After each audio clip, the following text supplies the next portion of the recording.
नमस्कार साथियों, मैं ज्ञानेंद्र सिंह आप सभी का एक बार फिर से स्वागत करता हूं गैलेक्सी क्लासेस में। साथियों, जैसा कि आप सभी लोग जानते हैं कि अभी हम लोगों ने कल गणतंत्र दिवस मनाया है और गणतंत्र दिवस को लेकर के बहुत सारी भ्रांतियां, बहुत सारे लोगों में चीज़ें रहती हैं कि गणतंत्र दिवस क्या है। और कई बार ऐसा भी देखने को मिलता है कि कई जगह पर कई लोग गणतंत्र दिवस को स्वाधीनता दिवस भी बोल देते हैं, स्वाधीनता दिवस को गणतंत्र दिवस भी बोल देते हैं। तो मुझे लगता है कि ये जानना बहुत ज़रूरी है कि गणतंत्र क्या होता है और स्वतंत्रता या स्वाधीनता क्या होता है। तो इससे जुड़ा हुआ आज एक बहुत बड़ा जो टॉपिक है उसको हम लेकर के आए हैं। और टॉपिक है, जैसा कि आप सभी लोग देख सकते हैं, मीनिंग ऑफ बीइंग रिपब्लिक। गणतंत्र होने का मतलब क्या है। अब इसमें कई तरह के दृष्टिकोण सामने निकल के आते हैं। पहला तो ये आता है कि क्या हम पूरी तरह से गणतंत्र हो गए हैं या अभी कुछ चीज़ें ऐसी हैं जिनमें कहीं ना कहीं कुछ ना कुछ कमियां देखने को मिलती हैं। तो आज हम इसी पर डिस्कस करने वाले हैं कि गणतंत्र क्या है और गणतंत्र होने का क्या मतलब है। सबसे पहले अगर हम यहाँ कुछ शब्दों को लेकर के चलें, जैसे यहाँ पे सबसे पहले बात आती है रिपब्लिक की। रिपब्लिक की तो ये जो रिपब्लिक शब्द है ये एक लैटिन वर्ड से निकल के आता है, जिसको आप सभी लोग एक नाम दे सकते हैं, जिसको हम सभी लोग कहते हैं रेस रिपब्लिका। ये जो आता है एक वर्ड रेस रिपब्लिका से आता है, रेस रिपब्लिका। तो रेस रिपब्लिका जो है ये एक लैटिन शब्द है। इसका मतलब होता है जनता के लिए, है ना। रेस रिपब्लिका का मतलब क्या होता है? जनता के लिए। जनता के लिए मतलब जो कुछ भी हो वो क्या हो? जनता के लिए हो। उसी को हम सभी लोग रेस रिपब्लिका के नाम से जानते हैं।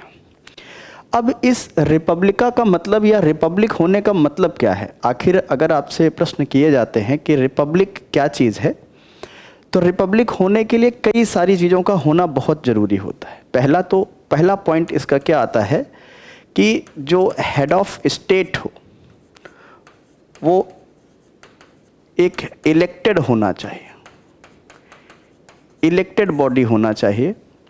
और ऐसा इलेक्टेड बॉडी होना चाहिए जो पब्लिक द्वारा, चाहे वो डायरेक्ट मैनर में हो या इनडायरेक्ट मैनर में हो, वो पब्लिक द्वारा चुना होना चाहिए। तो पहली चीज़ क्या है? हेड ऑफ स्टेट जो है, जिसे हम सभी लोग राष्ट्रपति कहते हैं।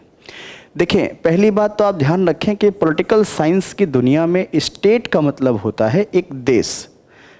एक देश वो होता है जिसकी अपनी एक ज़मीन है, जिसकी अपनी एक आबादी है, जिसकी अपनी एक चुनी हुई सरकार है और जो अपने आंतरिक और बाह्य मामलों में संप्रभु है, उसे हम स्टेट कहते हैं, यानी उसको हम देश कहते हैं। यानी पॉलिटिकल साइंस की दुनिया में स्टेट का मतलब देश हो जाता है। तो हेड ऑफ स्टेट क्या हो? इलेक्टेड हो। पहली बात तो ये है। दूसरा इसमें पॉइंट आता है कि रिपब्लिक होने का मतलब क्या होता है? No privilege class. No privilege class, कोई प्रिविलेज क्लास नहीं होनी चाहिए। प्रिविलेज क्लास का मतलब ये है कि कोई विशेषाधिकार नहीं होना चाहिए, कि जो है विशेषाधिकार का मतलब है विशेषाधिकार नहीं होना चाहिए, नहीं होना चाहिए। विशेषाधिकार का मतलब ये है कि जैसे हम किसी एक कम्युनिटी को या किसी एक जाति को हम विशेषाधिकार दे दें कि नहीं भाई ऐसा है, लोकसभा में आपकी कम्युनिटी से इतने मेंबर इलेक्ट होकर के या चुन करके या नॉमिनेट होकर के आएंगे। तो पहली बात तो ये है कि रिपब्लिक होने का मतलब ये है कि पहली चीज़ क्या है? हेड ऑफ स्टेट जो हो वो इलेक्टेड हो जनता द्वारा। दूसरा है कि कोई भी प्रिविलेज क्लास नहीं होनी चाहिए, मतलब किसी भी प्रकार का विशेषाधिकार नहीं होना चाहिए कि हम इनको विशेषाधिकार दे रहे हैं या ऐसा कुछ हो रहा है। इसके बाद तीसरा जो सबसे महत्वपूर्ण पॉइंट है वो क्या है? Public office. Public offices for all. Public offices for all, इसका मतलब ये होता है कि जो नियुक्तियां हैं, चाहे वो जजेस का अपॉइंटमेंट हो, चाहे वो विधायक बनने की बात हो, चाहे किसी सरकारी नौकरी में जाने की बात हो, इसमें किसी भी प्रकार का कोई प्रिविलेज ना हो, इसमें किसी भी प्रकार का कोई डिस्क्रिमिनेशन ना हो। मतलब पब्लिक ऑफिसेस जो हैं वो सभी के लिए हों, इसमें कोई जाति, कम्युनिटी या विशेष वर्ण की कोई व्यवस्था ऐसी नहीं हो, तो उसको जो है हम रिपब्लिक कहते हैं। तो रिपब्लिक होने के लिए पहली बात तो ये है, इन 3 बातों का होना बहुत ज़रूरी है।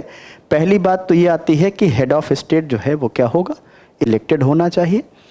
दूसरा क्या है, कोई प्रिविलेज क्लास या कोई विशेषाधिकार नहीं होना चाहिए, किसी को भी विशेषाधिकार नहीं मिलना चाहिए।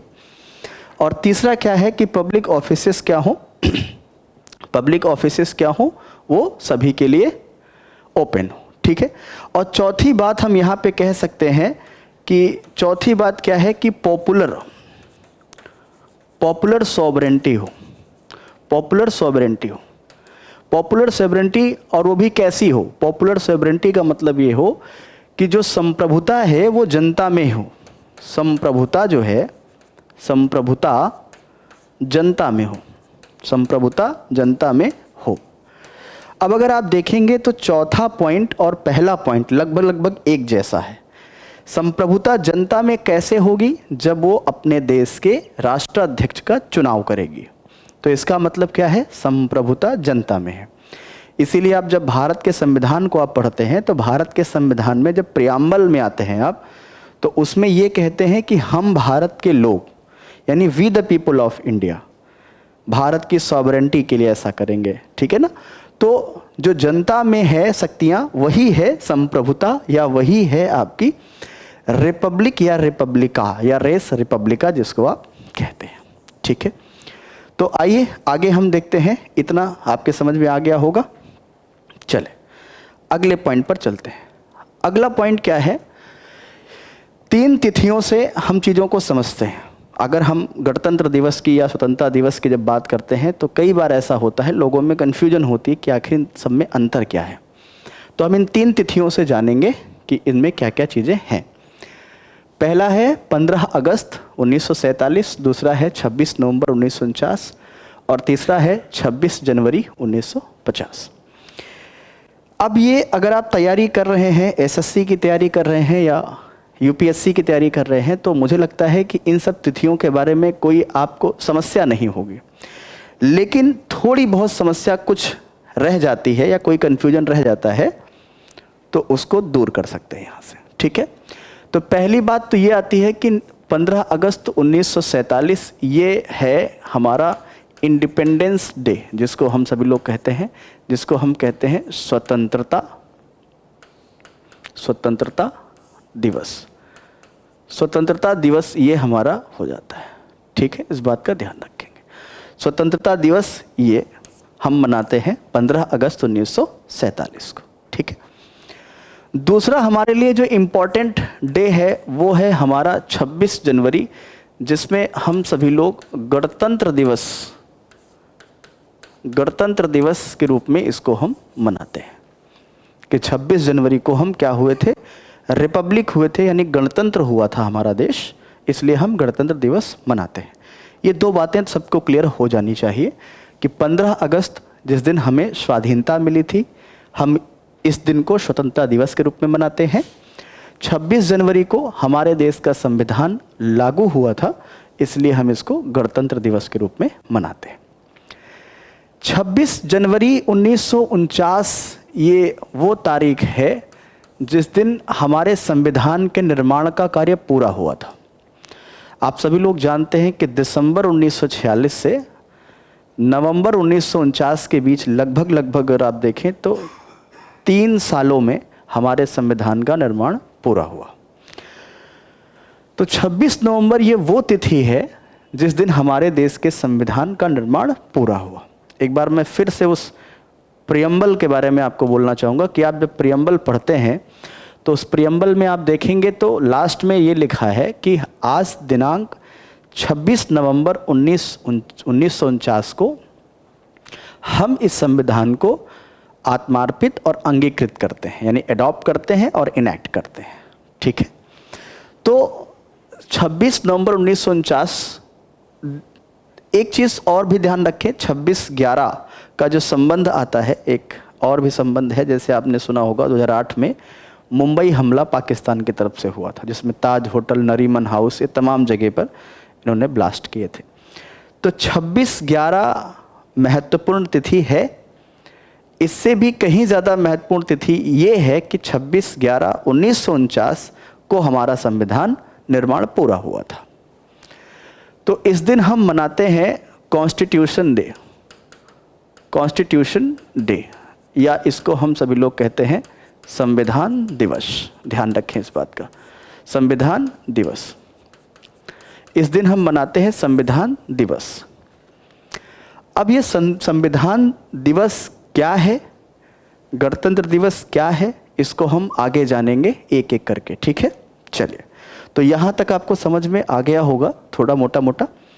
अब हम आगे देखते हैं, आगे क्या पॉइंट्स आपके सामने आ रहे हैं। देश की आज़ादी से लेकर के संविधान के लागू होने तक हम लगभग इन 3-4 चरणों में पूरे व्यवस्था को समझते हैं। सबसे पहले बात आती है उपनिवेश। ये उपनिवेश क्या होता है? आपने अक्सर देखा होगा इंडियन कॉन्स्टिट्यूशन पढ़ते समय या इंडियन हिस्ट्री पढ़ते समय, तो आपने अक्सर एक वर्ड देखा होगा, उसमें कहते हैं ब्रिटिश कॉलोनी, ब्रिटिश कॉलोनी, या ब्रिटिश उपनिवेशवाद के बारे में आप पढ़ते होंगे। ये उपनिवेशवाद का मतलब क्या होता है? इस उपनिवेशवाद का मतलब है कि जब कोई देश या कोई राज्य, जहाँ पर हम पॉलिटिकल साइंस की दुनिया में देश को राज्य कहते हैं, ठीक है, जब कोई देश या कोई राज्य किसी दूसरे देश या राज्य पर शासन करता है या अधिकार करता है, तो वो देश उस देश का कॉलोनी कहलाता है। इसको अगर आप समझना चाहें तो एक बात से समझें। जैसे हम ब्रिटेन की बात करें तो जो इंग्लैंड है, इसका कई देशों पे शासन था। जैसे हम बात करें अमेरिका, लगभग नॉर्थ अमेरिका के 13 देशों पर इसका शासन था, अफ्रीका के कुछ देशों पे शासन था, भारत पर इसका शासन था। तो जहाँ जहाँ इनका शासन था, वहाँ के जो क्षेत्र थे वो ब्रिटिश कॉलोनी कहलाते थे। जैसे इंडिया क्या था? India was the colony of the British. ये दरअसल हम ये समझना चाहेंगे, अगर हम बात करें 1757, आप जानते होंगे 1757 ये वो तारीख है जब हम प्लासी की लड़ाई के बारे में बात करते हैं। 1757 ये वो समय रहा है जिसने अंग्रेज़ों को भारत में अपने पैर जमाने का मौका दे दिया था। यानी 1757 से लेकर के अगर आप देखें तो 1947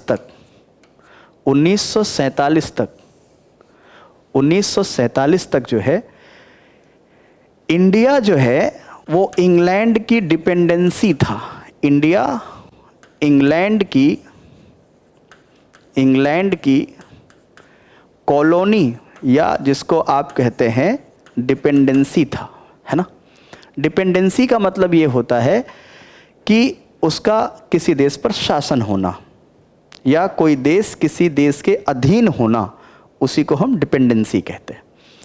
तो 1757 से लेके 1947 का जो समय रहा है, ये उपनिवेशिक भारत का समय रहा है, जिसको अक्सर आप लोग देखते होंगे ब्रिटिश इंडिया नाम देते हैं, ठीक है।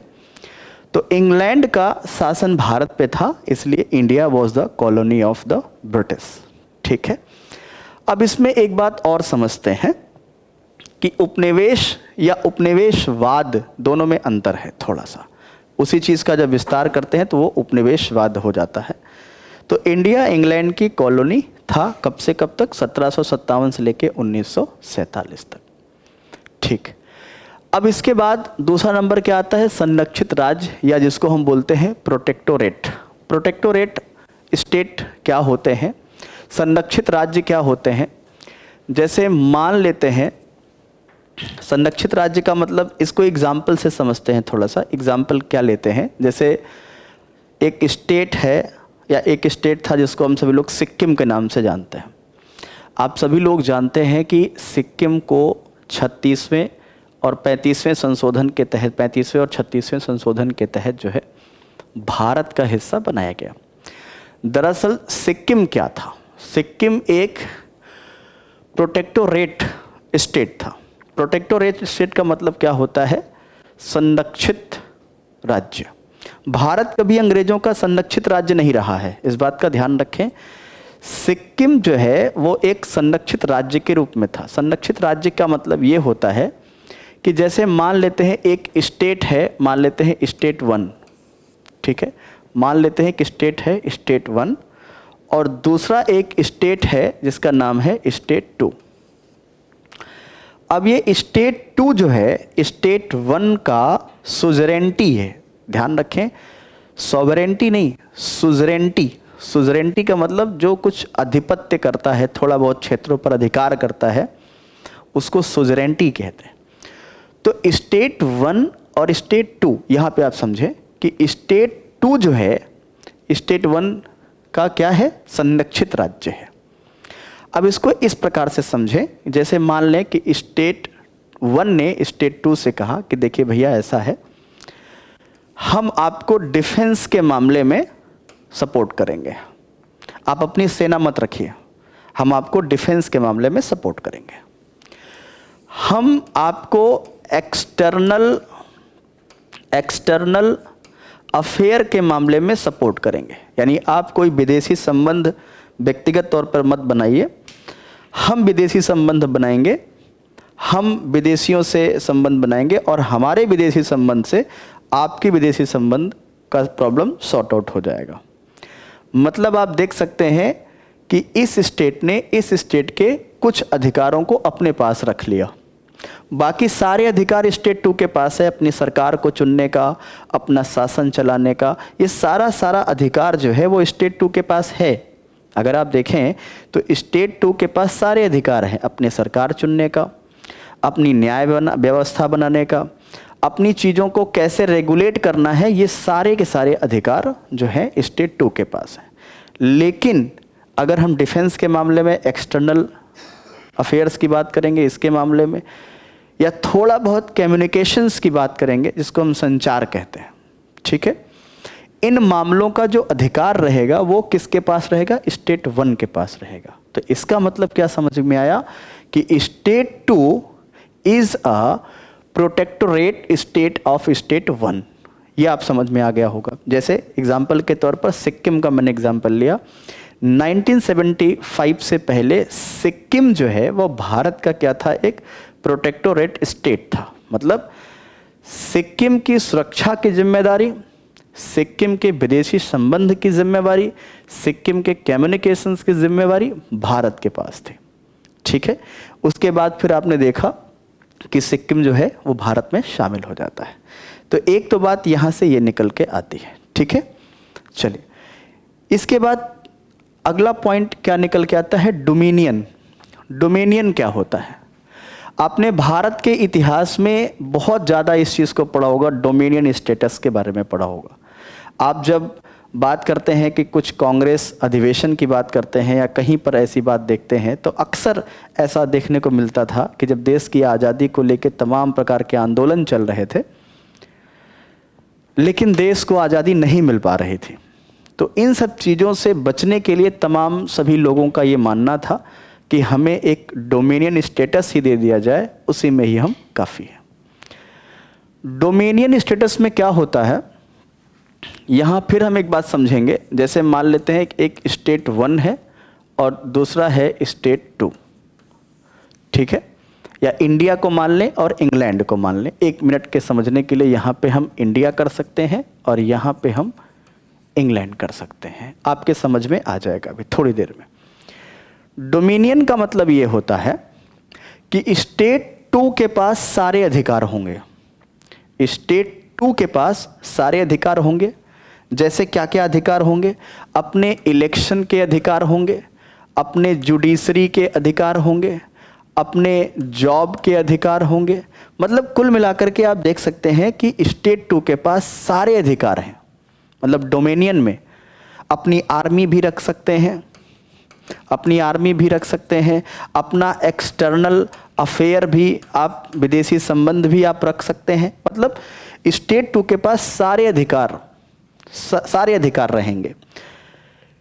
लेकिन डॉक्यूमेंट्स पे केवल और केवल एक चीज रहेगी कि जो हेड ऑफ स्टेट होगा, हेड ऑफ स्टेट जो होगा वो एक ही होगा, जो होगा क्राउन या ब्रिटिश किंग या क्वीन। मतलब आज अगर आप भारत में देखें तो भारत में क्या है, हेड ऑफ स्टेट राष्ट्रपति को हम कहते हैं। डोमिनियन में क्या होगा, आप अपने प्रधानमंत्री बनाएंगे, आप अपने कैबिनेट्स बनाएंगे, आप अपने जुडिशरी बनाएंगे, आप अपने आर्मी रखेंगे, आप अपने विदेशी संबंध बनाएंगे, आप हर तरह के काम करेंगे, आप अपनी पार्लियामेंट बनाएंगे, बिल पास करेंगे, कानून को लागू करेंगे, कानून को ख़त्म करेंगे, हर तरह के अधिकार आपके पास होंगे। लेकिन जब बात हेड ऑफ स्टेट की आएगी तो हेड ऑफ स्टेट आपके देश का भी वही होगा जो हमारे देश का हेड ऑफ स्टेट है। मतलब ये डॉक्यूमेंट्स पे केवल रहेगा, बाकी और कोई नहीं रहेगा। चूंकि आप जानते हैं कि भारत में आज़ादी जब लड़ाई चल रही थी तो उस समय कई ऐसे विंग थे जिनका ये डिमांड था कि हमें डोमिनियन स्टेटस नहीं चाहिए, हमें बल्कि क्या चाहिए, सॉवरेंटी स्टेट चाहिए, मतलब हमें संप्रभु राज्य चाहिए। तो यहाँ पे आपको समझ में आ गया होगा कि डोमिनियन में क्या होगा, आपके देश को सारे अधिकार होंगे, बस केवल हेड ऑफ स्टेट की जब बात आएगी तो हेड ऑफ स्टेट देश का वही होगा जो इंग्लैंड का होगा, राजा या रानी। ठीक है, चलिए अब इसके बाद हम अगले पॉइंट पर डिस्कस कर लेते हैं। अगला पॉइंट क्या कहता है, सॉवरेंटी। सॉवरेंटी स्टेट या संप्रभु देश। संप्रभु देश का मतलब क्या होता है, जो देश फुल्ली इंडिपेंडेंट हो, फुल्ली इंडिपेंडेंट हो, ध्यान रखें, जो देश फुल्ली इंडिपेंडेंट हो। यहां पर S1 का S2 से कोई संबंध नहीं है, S1 का S2 से कोई संबंध नहीं है। मतलब यह है कि S1 का हेड ऑफ स्टेट अब S2 के हेड ऑफ स्टेट के रूप में काम नहीं करेगा। मतलब सॉवरेंटी का मतलब ये है, सॉवरेंटी का मतलब ये है, जैसा कि हमने पिछली स्लाइड में देखा था, सॉवरेंटी मतलब संप्रभुता। संप्रभुता कहाँ से आती है, रिपब्लिक से आती है। और रिपब्लिक का मतलब क्या होता है कि जब हेड ऑफ स्टेट क्या हो, इलेक्टेड हो आपके देश के पीपल्स के द्वारा। ठीक है, तो यहाँ पे S2 का कोई भी दबाव S1 का नहीं है, या S1 का कोई भी दबाव S2 पर नहीं है। वो किसी को भी अपना हेड ऑफ स्टेट बनाए, किसी भी प्रकार के अपने नियम बनाए, और यहाँ तक कि S1 ने भले ही S2 पे शासन किया हो, भले ही इंग्लैंड ने इंडिया पे शासन किया हो, इंडिया सॉवरेन कंट्री बनने के बाद इंग्लैंड के सभी अधिनियमों को खारिज भी कर सकती है, ख़त्म भी कर सकती है। ये भी अधिकार आते हैं सॉवरेंटी राज्य के अंतर्गत। तो ये 4 चरण हैं समझने के कि गणतंत्र कैसे आगे बढ़ रहा है, कि गणतंत्र को हम कैसे समझेंगे। ठीक है, पहले में अगर हम आप देखें तो यहाँ पे एग्जाम्पल ले सकते हैं, जैसे S1 का S2 पर पूरा अधिकार है, S1 का S2 पर पूरा अधिकार है। मतलब S1 ने जो पॉलिसी बनाई वो S2 के लिए बनाई, चाहे वो आर्मी से रिलेटेड हो, चाहे वो फॉरेन अफेयर से रिलेटेड हो, चाहे वो गवर्नमेंट जॉब से रिलेटेड हो, चाहे वो इकोनॉमी से रिलेटेड हो, चाहे वो जुडिशरी से रिलेटेड हो। मतलब ये है कॉलोनियल कंट्रीज़ में क्या होगा, कॉलोनियल कंडीशन में क्या होगा, स्टेट 1 जो भी रूल बनाएगा वो स्टेट 2 के लिए बनाएगा, स्टेट 2 के पास अपने कोई अधिकार नहीं होंगे। संरक्षित राज्यों में क्या आता है कि स्टेट 2 के पास अपने तमाम अधिकार होंगे, इलेक्शंस करने के, जुडिशरी बनाने के, जॉब करने के सभी अधिकार होंगे। लेकिन कुछ क्षेत्र का सुजरेंटी S1 के पास होगी, कुछ क्षेत्रों पर उनका आधिपत्य होगा, जैसे डिफेंस हो गया, एक्सटर्नल मामले हो गए 2-1 मामले, और आनुषंगिक जिसको आप कह सकते हैं। ठीक है, डोमिनियन में क्या होगा कि S2 के पास अपने सारे अधिकार होंगे, यहाँ तक कि आर्मी से लेकर के एक्सटर्नल अफेयर तक को भी मैनेज करने का इनके पास अधिकार होगा। लेकिन जब बात डॉक्यूमेंट्स पे हेड ऑफ स्टेट की आएगी तो हेड ऑफ स्टेट वही होगा जो S1 का होगा। संप्रभुता में क्या होता है, इसमें फुल्ली इंडिपेंडेंट होते हैं, इसमें अपना इनका खुद का हेड ऑफ स्टेट होता है, S1 से इनका कोई संबंध नहीं होता है, S1 से इनका कोई संबंध नहीं होता है, इस बात का ध्यान रखेंगे। अब अगले क्रम में देखते हैं, अगला क्रम क्या है, अगले क्रम को समझते हैं। सबसे पहले बात आती है इंडियन इंडिपेंडेंस एक्ट। ये आपके लिए बहुत ज़रूरी हो जाता है इसको समझने के लिए कि इंडियन इंडिपेंडेंस एक्ट जो पास हुआ है वो क्या है और उसमें क्या क्या प्रावधान किए गए थे, इसको आपको समझना बहुत ज़रूरी है। इसके बाद इंटीग्रेशन एंड यूनिफिकेशन, जिसको हम सभी लोग एकीकरण के नाम से भी जानते हैं।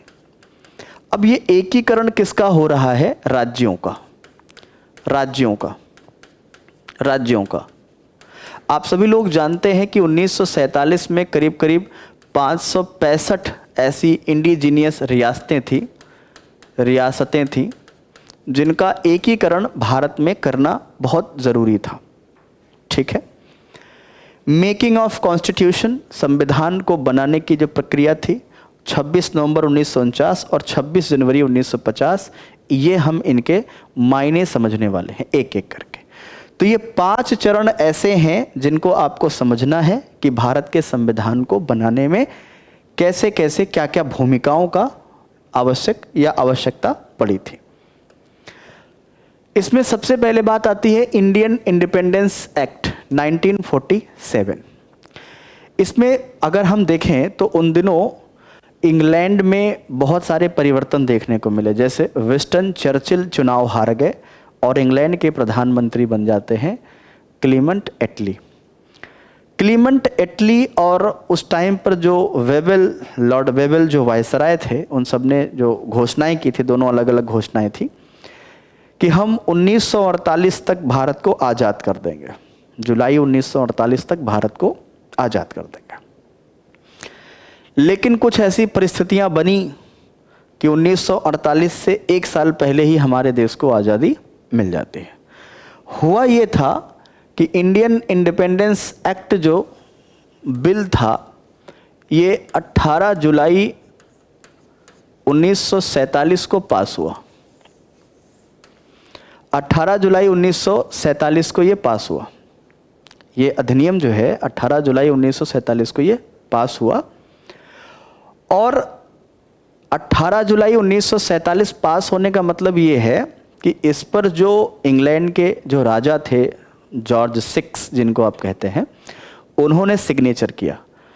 Indian independence act house of Commons में पास हुआ, हाउस ऑफ लॉर्ड्स में पास हुआ और इसके बाद फिर जॉर्ज 6 ने जब इस पर साइन किया तो वो डेट जो है वो है 18 जुलाई 1947 की।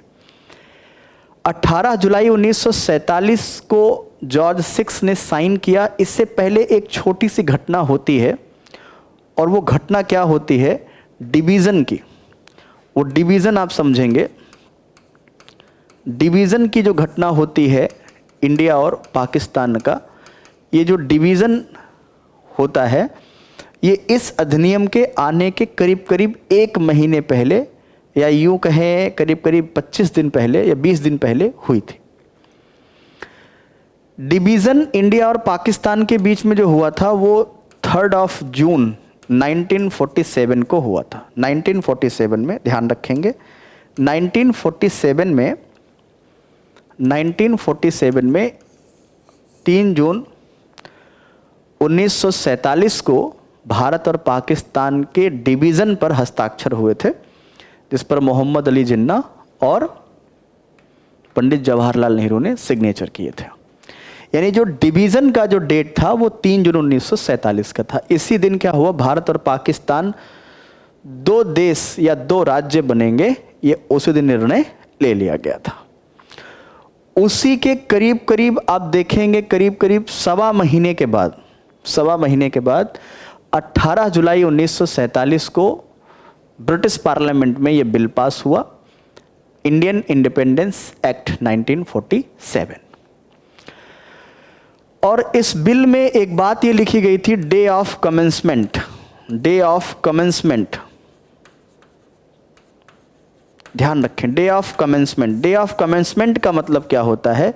लागू होने की तिथि। लागू होने की तिथि। या लागू होने की बात जो होती है, ये लागू होने की जो तिथि थी वो 15 अगस्त 1947 थी। साथियों, एक बात ध्यान रखना, आपका देश 15 अगस्त को ही क्यों आज़ाद किया गया, इसके दो महत्वपूर्ण कारण समझ लीजिए। पहला तो ये है कि 15 अगस्त को ही क्यों आज़ाद हुआ, इसके दो कारण हैं। पहला तो कारण ये है कि 18 जुलाई 1947 में जब ये बिल पास हुआ, इंडियन इंडिपेंडेंस एक्ट, तो इस बिल में साफ साफ लिखा था ये जो बिल हम पास कर रहे हैं इसका डे ऑफ कमेंसमेंट जो है वो 15 अगस्त 1947 है। इसका मतलब क्या है कि ये जो बिल हम पास कर रहे हैं इंडिपेंडेंस का भारत के, ये 15 अगस्त 1947 से लागू होगा और उस दिन से देश को आज़ादी मिलेगी। ये इस अधिनियम में साफ साफ लिखा हुआ था। और भी तमाम चीज़ें थी, वो भी हम समझेंगे, क्रम में धीरे धीरे समझेंगे। लेकिन इससे पहले मैं आपको एक तो कारण बता दिया कि 15 अगस्त को ही क्यों आज़ादी मिली, क्योंकि इस अधिनियम में ऐसा लिखा था। दूसरा पॉइंट ये आता है कि आखिर 15 अगस्त को ही क्यों देश आज़ाद किया गया, क्योंकि ये जो बिल था, ये बिल तो पास हो गया था आपका 18 जुलाई को। तो 18 जुलाई से लेकर 15 अगस्त तक यानी एक महीने तक क्यों लटका के रखा गया था, क्यों 15 अगस्त को लटका के रखा गया था, इसके इतिहास को समझते हैं। 15 अगस्त का जो इतिहास है वो इतिहास 2 साल पहले जाएगा, 15 अगस्त 1945। 15 अगस्त 1945 का वो दिन याद करें जब सेकेंड वर्ल्ड वॉर के खत्म होने का समय आ रहा है। यानी ये 15 अगस्त 1945 ये वही दिन है जब जापान ने आत्मसमर्पण किया था, आत्मसमर्पण किया था। ये आत्मसमर्पण का दिन है जापान का, और ये दिन इंग्लैंड के लिए विजय का दिन है। ध्यान रखना, इंग्लैंड के लिए विजय का दिन है, क्योंकि सेकेंड वर्ल्ड वॉर में इंग्लैंड जो है वो अलायंस कंट्री का पार्ट है, जबकि जापान जो है वो एक्सिस कंट्री का पार्ट है। इस बात का सभी लोग ध्यान रखेंगे। तो इंग्लैंड जो है इस तारीख को हिस्टोरिकल तारीख बनाना चाहता है, और इसीलिए उसने देश को 15 अगस्त को आज़ाद करने का एक डेट रखा कि भाई दुनिया याद करे कि 15 अगस्त को हमें आज़ादी क्यों मिली। इसलिए मिली क्योंकि ये 15 अगस्त अंग्रेज़ों के लिए बहुत ही महत्वपूर्ण था। ठीक है, यहाँ से ये बात समझ में आ गई होगी आप सभी के। ठीक, ओके, चलिए, तो अभी हम ये समझते हैं कि और इसमें क्या समझना है थोड़ा बहुत। तो इंडियन इंडिपेंडेंस एक्ट जब लागू हो जाता है यहाँ पे, तो यहाँ पे कई तरह की चीज़ें निकल के सामने आती हैं। पहला तो ये है कि इंडियन इंडिपेंडेंस एक्ट के लागू होने का मतलब ये है कि हमें आज़ादी मिल गई। ठीक है, हमें आज़ादी मिल गई, ये सबसे महत्वपूर्ण कारण था कि हमें आज़ादी मिल गई। साथ ही साथ इंडियन इंडिपेंडेंस एक्ट में कई तरह की चीज़ें लिखी हुई थी, जैसे इसमें सबसे पहला जो पॉइंट आप देखेंगे वो ये लिखा था, end of British rule, end of British rule. यहीं से क्या होगा, जो अंग्रेज़ों का शासन है वो ये समाप्त हो जाएगा। End of the British rule, यहीं से इसका क्या होगा, शासन समाप्त हो जाएगा। ठीक है, दूसरा क्या होगा, वायसराय। वायसराय के बारे में अगर हम बात करें तो जो वायसराय होंगे, वायसराय जो होंगे, ये वायसराय क्या होता है, ये representative of crown of UK, यानी ये यूके के रिप्रेजेंटेटिव के रूप में ये काम करते थे वायसराय। आप सभी लोगों को पता होगा कि 1857 की जब क्रांति हुई थी तो 1858 में एक अधिनियम के तहत कंपनी का शासन ब्रिटिश क्राउन में ट्रांसफ़र कर दिया गया था। अब ब्रिटिश क्राउन में जब ये ट्रांसफ़र हो गया तो कंपनी का शासन तो ख़त्म हो गया। अब कंपनी के गवर्नर जनरल का पद वहीं पे ख़त्म हो गया, क्योंकि पूरा का पूरा पावर कहाँ चला गया, क्राउन में चला गया। तो क्राउन ने अपने अंदर भारत पर शासन करने के लिए वायसराय की नियुक्ति की थी। तो जो ये वायसराय है, वायसराय जो है वायसराय जो है ये क्या है, रिप्रेजेंटेटिव होते थे यूके के किंग के, और इनका भी जो पद है वो समाप्त किया गया। इनका भी जो पद है वो क्या हो गया, समाप्त हो गया। वायसराय का भी पद क्या हो गया, समाप्त हो गया कि भाई साहब अब कोई भी प्रकार के वायसराय नहीं होंगे। ये इसी अधिनियम में ही लिखा हुआ था। ठीक है। तीसरा जो पॉइंट आता है वो आता है गवर्नर जनरल का। ध्यान रखें, गवर्नर जनरल। अब आप जब भारत के इतिहास को पढ़ते हैं तो आप कई तरह के गवर्नर जनरल के बारे में पढ़ते हैं। एक बंगाल के गवर्नर जनरल, एक भारत के गवर्नर जनरल, और अभी एक गवर्नर जनरल और पढ़ रहे हैं। बंगाल के गवर्नर जनरल या भारत के गवर्नर जनरल जब आप ये पढ़ते हैं तो ये 1757 की लड़ाई से पहले पढ़ते हैं। इसके बाद वायसराय आ जाते हैं। 1947 में जब हमारा देश आज़ाद हो जाता है, 1947 में जब हमारा देश आज़ाद हो जाता है तो ऐसी सिचुएशन में ये हुआ कि जो इंडिया की कैबिनेट थी, इंडिया की जो कैबिनेट है, इंडिया की जो कैबिनेट है, ये जिसको इलेक्ट करती है, जिसको इलेक्ट करती है उसको इंग्लैंड का क्राउन, ध्यान रखना, इंग्लैंड का क्राउन उसको जो है गवर्नर जनरल के रूप में अपॉइंट करता है। इसका मतलब ध्यान रखें, इसमें इंग्लैंड के क्राउन का कोई भी हस्तक्षेप नहीं है कि किसको गवर्नर जनरल नियुक्त किया जाए। इस बात का ध्यान रखें, किसको गवर्नर जनरल नियुक्त किया जाए, इसमें कोई भी हस्तक्षेप नहीं कर सकता है, सिवाय एक के कि वो एक क्या करें, अपॉइंटमेंट करे। अब ये अपॉइंटमेंट कौन कर रहा है, ध्यान रखेंगे इस बात का। इंडियन कैबिनेट, जो भारत का जो कैबिनेट है, अगर आप देखें तो जो अंतरिम गवर्नमेंट बनी थी वो 2 सितंबर 1946 को बनी थी। यानी अंतरिम सरकार जो बनी थी वो 2 सितंबर 1946 को बनी थी, और उस समय जवाहरलाल नेहरू को नेतृत्व मिला था प्रधानमंत्री के रूप में, और वल्लभ भाई पटेल गृह मंत्रालय, ठीक है, और उप प्रधानमंत्री भी थे। तो उस समय जो कैबिनेट थी उन्होंने जो डिसाइड किया उन्हीं को ही क्या किया गया,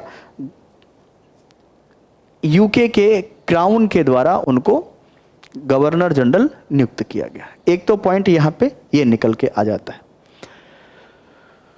दूसरा, इसी में आदेश हुआ दो डोमिनियन स्टेट होंगे, एक इंडिया और दूसरा पाकिस्तान। 2 डोमिनियन स्टेट होंगे, एक इंडिया और एक पाकिस्तान। जैसा कि आपको मैंने पिछली स्लाइड में आपको बताया था, या अभी मैंने आपको बताया था कि भाई इंडिया और पाकिस्तान के डिवीजन पर सिग्नेचर पहले ही हो गया था, और सिग्नेचर होने के बाद ये अधिनियम आया है, इंडियन इंडिपेंडेंस एक्ट। ठीक है, तो 2 डोमिनियन स्टेट्स होंगे, इंडिया और पाकिस्तान। तो डोमिनियन का मतलब क्या है, जहां पर सभी प्रकार के अधिकार होंगे, लेकिन हेड ऑफ स्टेट क्या होगा, हेड ऑफ स्टेट क्या होगा, वही होगा जो इंग्लैंड का हेड ऑफ स्टेट होगा।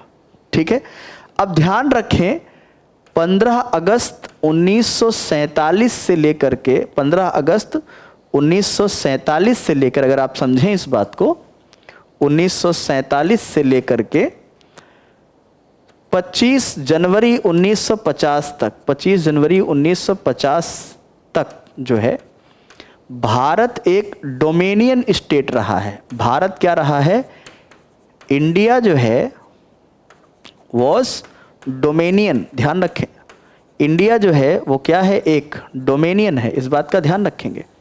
और आपको हमने बताया था कि डोमिनियन स्टेटस में क्या होता है, हर तरह के अधिकार आपके पास होते हैं। ठीक है, हर तरह के अधिकार आपके पास होते हैं। केवल डॉक्यूमेंट्स पे ये दिखता है कि भाई जो हेड ऑफ स्टेट होगा वो वही होगा जो इंग्लैंड का होगा, हेड ऑफ स्टेट। ठीक है, ये पॉइंट आ गया। इसके बाद यहाँ पे एक पॉइंट और निकल के आता है, इसी अधिनियम के ही तहत क्या आता है कि देश का लॉ एंड ऑर्डर, अगर आप देखें लॉ एंड ऑर्डर, देश का जो लॉ एंड ऑर्डर है वो गवर्नमेंट ऑफ इंडिया एक्ट 1935 से चलाया जाएगा। ध्यान रखें इस बात का, ये एक बड़ा मुद्दा है, यहाँ पे समझें आप। आज जो कुछ भी आप देखते हैं, केंद्र का अलग सब्जेक्ट है, राज्य का अलग सब्जेक्ट है, राज्य की एक अलग व्यवस्था है, केंद्र की एक अलग व्यवस्था है। ये दोनों जाकर के फाइनली केंद्र को रिपोर्ट करते हैं, ठीक है ना, मतलब केंद्र को ही रिपोर्ट करते हैं। पावरफुल इसमें केंद्र है। क्या क्या व्यवस्थाएं होनी चाहिए, राज्यपाल होने चाहिए, कैग होना चाहिए, सुप्रीम कोर्ट होना चाहिए, देश को चलाने के लिए एक इकोनॉमिक बैंक होना चाहिए।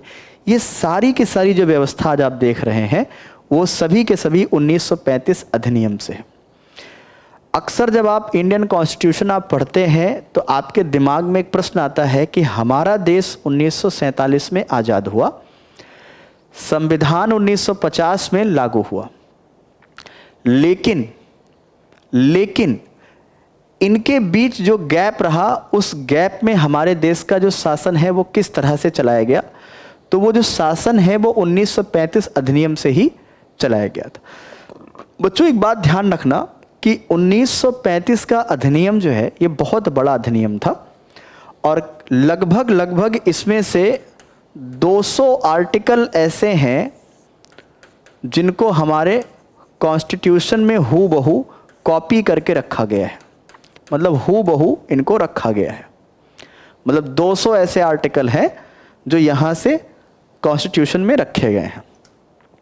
इसीलिए हम गवर्नमेंट ऑफ इंडिया एक्ट 1935 को blueprint of the Indian constitution भी कहते हैं। अच्छा, एक तो पॉइंट ये हो जाता है कि जो देश का लॉ एंड ऑर्डर है ये 1935 से चलाया जाएगा। और कब तक चलाया जाएगा, इसका क्या बात है, कब तक चलाया जाएगा? तो भैया इन्होंने क्या किया, एक कॉन्स्टिट्यूशनल असेंबली की बात की। कॉन्स्टिट्यूशनल असेंबली, ध्यान रखना, असेंबली, कॉन्स्टिट्यूशनल असेंबली यानी कि जिसको हम बोलते हैं संविधान सभा। ध्यान रखना, संविधान सभा। इन्होंने कहा कि हम आपके लिए क्या करेंगे, एक संविधान सभा का गठन करेंगे। अब ये संविधान सभा क्या करेगी, संविधान का निर्माण करेगी। संविधान सभा का क्या काम होगा, संविधान का निर्माण करना होगा। अब संविधान का जब निर्माण करेंगे, जब संविधान आपका बनकर तैयार हो जाएगा, जब भारत का संविधान बनकर तैयार हो जाएगा तो इसके पास क्या है, अपनी संप्रभुता होगी। संप्रभुता, अपनी क्या होगी, संप्रभुता होगी। अब ये संप्रभुता कैसी होगी बच्चों, ध्यान रखना, यहाँ पे बहुत समझने वाली बात है। संप्रभुता होगी, यहाँ पे कैसी बात है समझने वाली है कि जो ये संविधान सभा संविधान बनाएगी, वो संविधान सभा के पास इतनी शक्ति होगी कि वो इंडियन इंडिपेंडेंस एक्ट 1947 को भी खारिज कर सकती है, खत्म कर सकती है, और 1935 अधिनियम को भी खारिज या खत्म कर सकती है। इस बात का ध्यान रखें। अक्सर आज आप कल देखते होंगे तमाम जगह पर न्यूज़ में या सोशल मीडिया पे अक्सर एक चीज़ सुनने को मिलती है कि भारत को 99 साल पर लीज पे दिया गया है। क्योंकि इसका उदाहरण लोग देते हैं कि लीज पे दिया गया है, इसीलिए तो ये अधिनियम आया था। क्योंकि किसी भी देश की आज़ादी के लिए अधिनियम लाने की क्या ज़रूरत है। तो ये अधिनियम ला करके देश को आज़ाद किया गया है 99 साल तक, और इसके बाद फिर ब्रिटेन क्या करेगा, 99 साल के बाद क्या करेगा, ये एक्ट ख़त्म कर देगा और भारत फिर से ऑन पेपर गुलाम हो जाएगा। ऐसा बिल्कुल भी नहीं है, इस बात का ध्यान रखेंगे। ऐसा बिल्कुल भी नहीं है। क्यों बिल्कुल नहीं है, अभी हम आगे समझेंगे कि भारत के हमारे संविधान में ऐसे क्या क्या प्रोविजंस हुए हैं, क्या क्या व्यवस्थाएं हैं जिनकी वजह से हम ये कह सकते हैं कि देश पूरी तरह से क्या है, सॉवरेन है। ऐसा यहाँ पर कोई भी लीज वगैरह की कोई बात नहीं है। तो समझ में आ गया होगा कि इंडियन इंडिपेंडेंस एक्ट में क्या बात है। सबसे पहले क्या है, ब्रिटिश रूल जो है वो पूरी तरह से एंड होगा, वायसराय के पद समाप्त किए जाएंगे, गवर्नर जनरल जो होंगे वो भारत की कैबिनेट के द्वारा तय किए जाएंगे, जिनकी नियुक्ति इंग्लैंड के राजा द्वारा होगी। दो डोमिनियन स्टेट बनेंगे, इंडिया और पाकिस्तान। और आप जानते हैं 15 अगस्त 47 से 25 जनवरी 1950 तक भारत एक डोमिनियन स्टेट रहा है। लॉ एंड ऑर्डर तब तक चलाने के लिए जब तक संविधान नहीं बन जाता है, तब तक 1935 अधिनियम से चलाए जाएंगे। इसके बाद फिर एक संविधान सभा गठित होगी जो अपने संविधान का निर्माण करेगी और उसके पास वो सारी शक्तियां होंगी, वो चाहे तो इनको खारिज कर सकती है। ठीक है, आइए आगे देखते हैं अगले क्रम में क्या आ रहा है। अगला पॉइंट आ रहा है इंटीग्रेशन का। अब ये इंटीग्रेशन क्या है? अब इंटीग्रेशन को आप समझें। जब आप इंटीग्रेशन को समझते हैं, एकीकरण को आप समझते हैं, तो इसमें दो तीन तरह की चीज़ों को आपको समझना चाहिए कि एकीकरण है क्या, एकीकरण आया कहाँ से। दरअसल अगर हम बात करें इंडियन इंडिपेंडेंट एक्ट 1947, जब ये अधिनियम आने वाला था या अधिनियम आ रहा था, तो लॉर्ड माउंटबेटन को इस बात का अंदाज़ा था। किस बात का अंदाज़ा था? एक जानकारी मैं आपको देना चाहूँगा। इस बात का अंदाज़ा था कि भारत में लगभग 1947 के समय 565 रियासतें हैं और इन 565 रियासतों के होने का मतलब ये है कि भारत अगर आज़ाद हो रहा है तो भारत के अंदर एक देश नहीं बल्कि 565 देश होंगे। अब आप अंदाज़ा लगाएं, अगर एकीकरण नहीं हुआ होता तो आज हमारे लिए क्या समस्या आती। सबसे पहली समस्या हमारे लिए ये आती कि आज हम दिल्ली में हैं, दिल्ली एक अलग देश होता तो हम ये कहते कि भैया हम दिल्ली से मथुरा देश गए, मथुरा देश से होते हुए आगरा देश में प्रवेश किया और आगरा देश से प्रवेश करते होते हुए हम जो है मुरैना देश में पहुँचे, मुरैना देश होते हुए जबलपुर देश पहुँचे और फिर उसके बाद ये अंतर्राष्ट्रीय यात्रा हम पूरी की। तो इस तरीके से हम कुछ कह रहे होते हैं। लेकिन माउंटबेटन को एक बात का अंदाज़ा और था कि जो रियासतें 1947 से पहले अपने राज्य का विलय नहीं कर लेती हैं,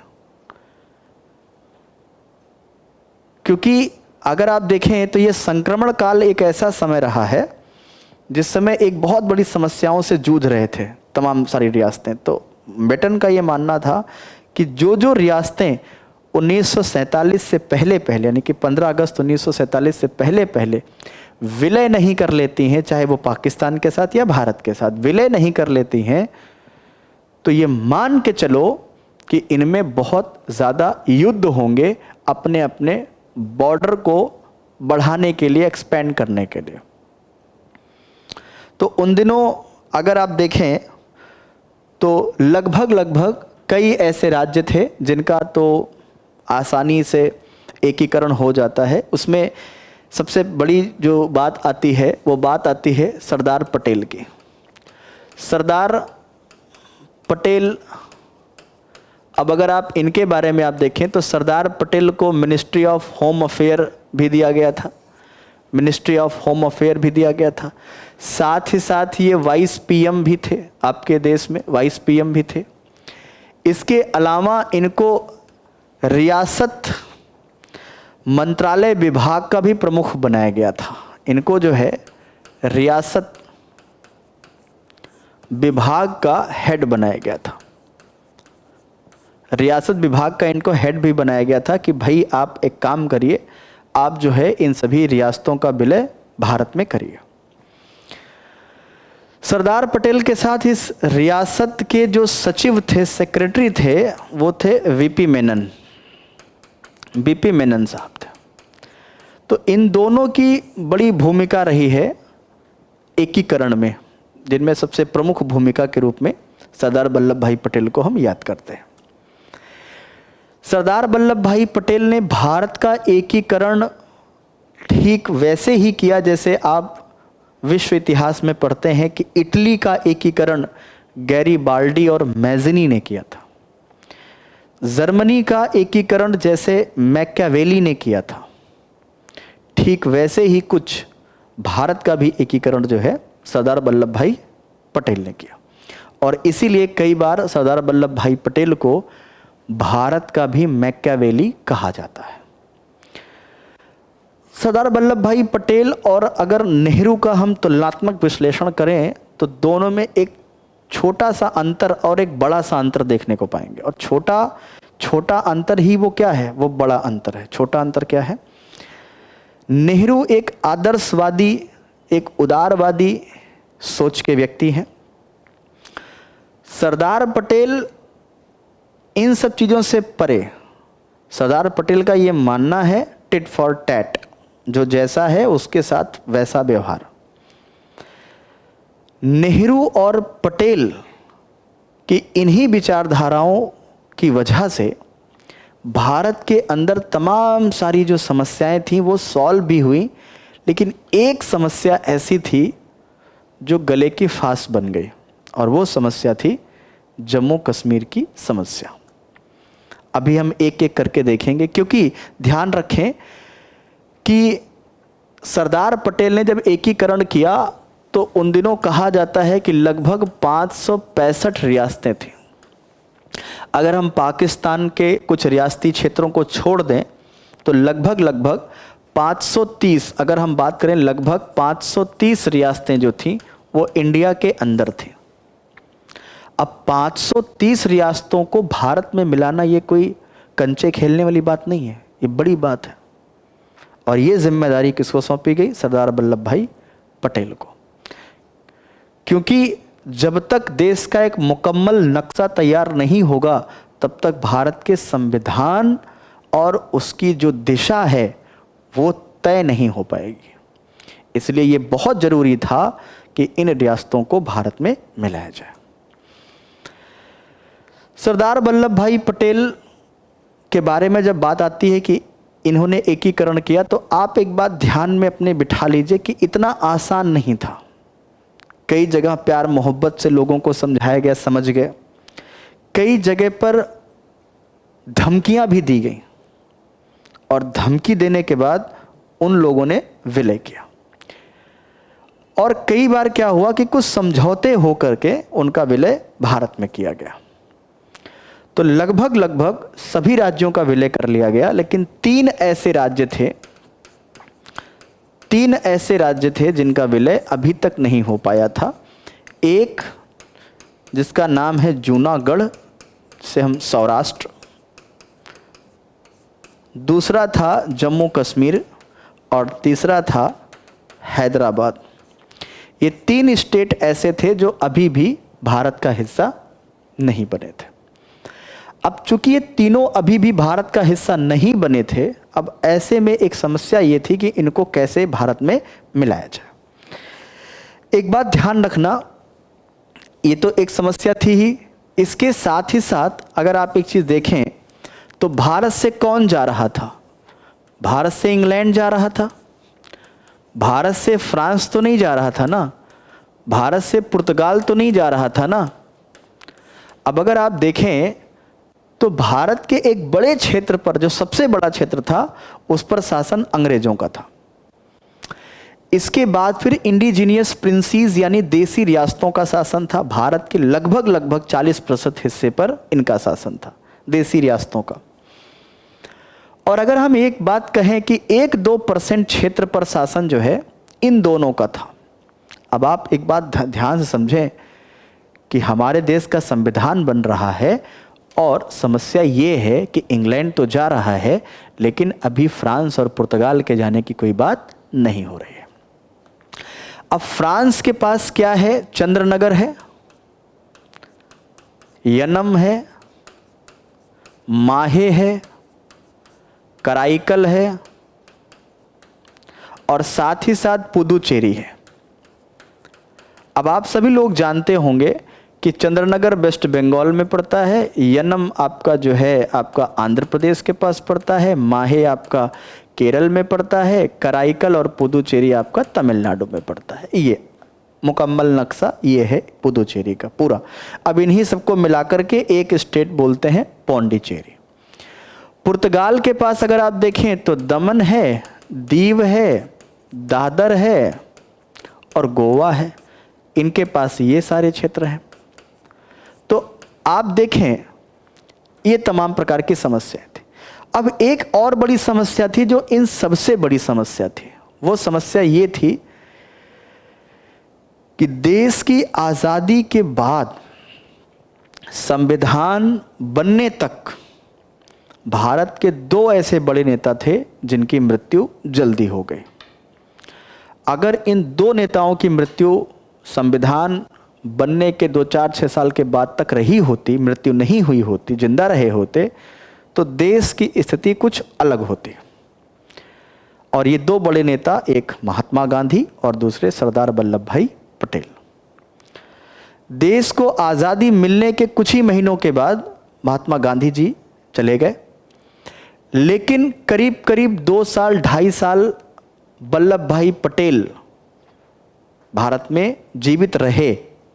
और ये 2 साल 2.5 साल में वल्लभ भाई पटेल ने एक बहुत बड़ा काम किया, और इसीलिए इनको मैकियावेली भी कहते हैं। बिस्मार्क, जर्मनी में बिस्मार्क का नाम आता है। बिस्मार्क, हाँ, मैकियावेली में बिस्मार्क का नाम आता है। बिस्मार्क ने जर्मनी में एकीकरण जो किया था, इसलिए इनको भारत का बिस्मार्क भी कहते हैं। इस बात का ध्यान रखेंगे सभी।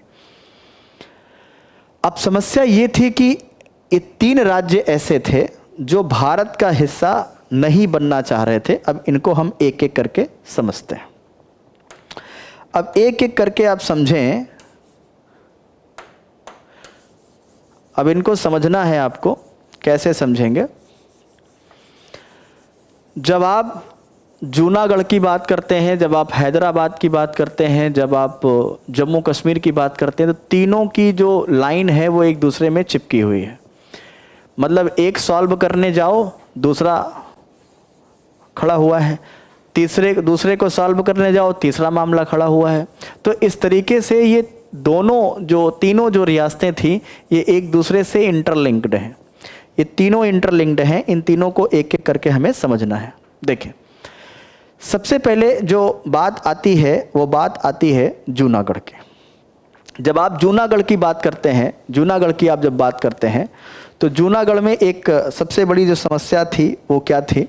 अगर आप भारत में मैप में देखें जूनागढ़ को, ये जम्मू कश्मीर का ये माफ़ कीजिए, गुजरात का एरिया है। यहाँ पे जूनागढ़ है, ये है जूनागढ़ यहाँ पे। अब जूनागढ़ अगर आप देखें तो जूनागढ़ में जो नवाब हैं वो एक मुस्लिम हैं जिनका नाम है महाबत खान। महाबत खान यहाँ के नवाब है। लेकिन यहाँ की जो आबादी है वो हिंदू आबादी है। आबादी जो है वो क्या है? हिंदू आबादी है। अब महाबत खान जो है ये कहते हैं मुझे पाकिस्तान से मिलना है। अजीब मूर्ख आदमी हो, पाकिस्तान से कैसे मिलोगे? कोई बॉर्डर शेयर भी तो नहीं है आपका, कोई बॉर्डरिंग शेयर भी नहीं है, कैसे पाकिस्तान से मिलोगे? अब इनके दिमाग में ये आया कि पाकिस्तान हमको ओशियन रूट से या सी रूट से सपोर्ट करेगा। तो इस ओशियन रूट, सी रूट भी पॉसिबल नहीं है, क्योंकि ये सब जो रीजन है ये भारत का रीजन है, भारत में आ नहीं सकते। अब महाबत खान ने क्या किया? 15 सितंबर 1947 को इन्होंने घोषणा कर दी कि भैया हम जो है पाकिस्तान में मिल रहे हैं। इन्होंने क्या किया? घोषणा किया कि हम पाकिस्तान के साथ मिल रहे हैं। महाबत खान पाकिस्तान के साथ मिल रहे हैं।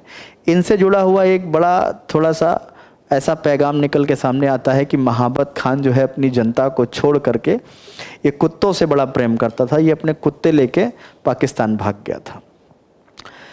तो सबसे बड़ी बात ये थी कि सबसे बड़ी जो सिचुएशन थी वो ये थी कि ये पाकिस्तान भाग गए।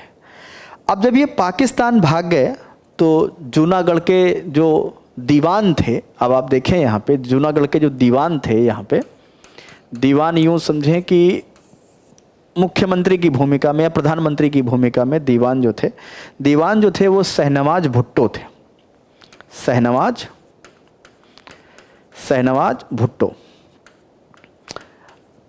भुट्टो ये दीवान थे। शहनवाज भुट्टो, जिनको आप सभी लोग जानते होंगे, इन्हीं के बेटे हैं जुल्फ़िकार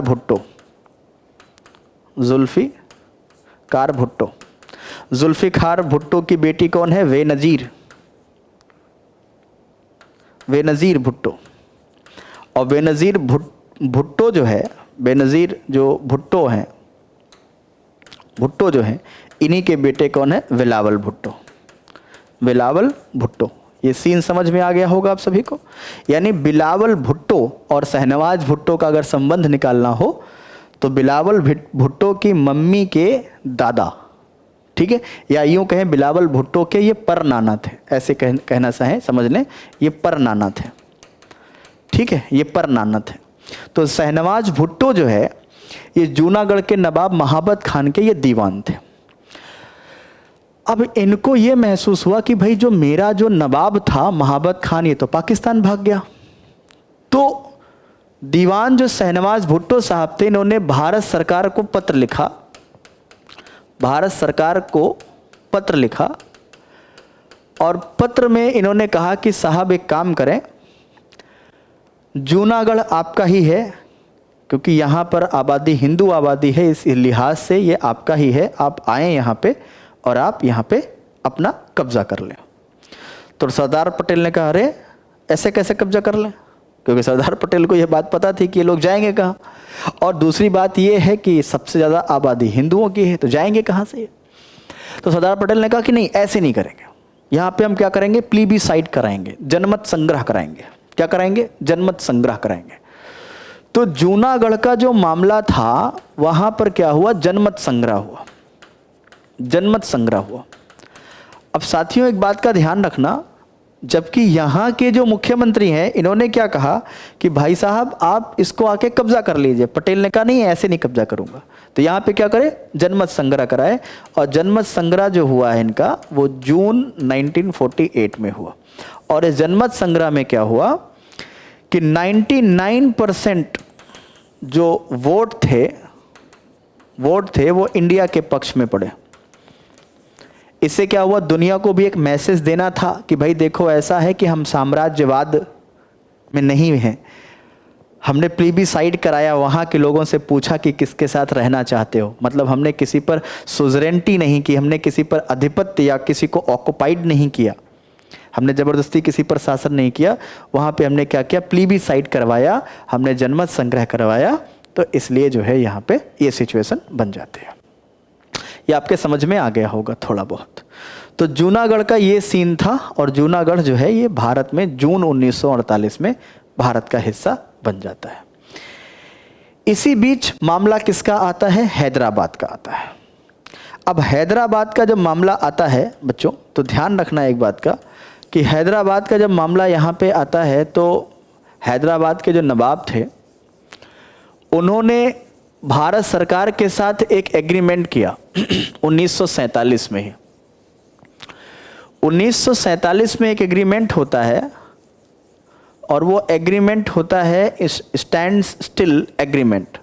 स्टैंड स्टिल एग्रीमेंट का मतलब ये होता है कि जहाँ पे आज हम हैं हम भी वहीं रहेंगे, आप भी वहीं रहिएगा, इसमें किसी प्रकार का कोई परिवर्तन नहीं होगा, इसमें किसी भी प्रकार का कोई परिवर्तन नहीं होगा, ठीक है ना, इसमें किसी प्रकार का कोई परिवर्तन नहीं होगा, ठीक है।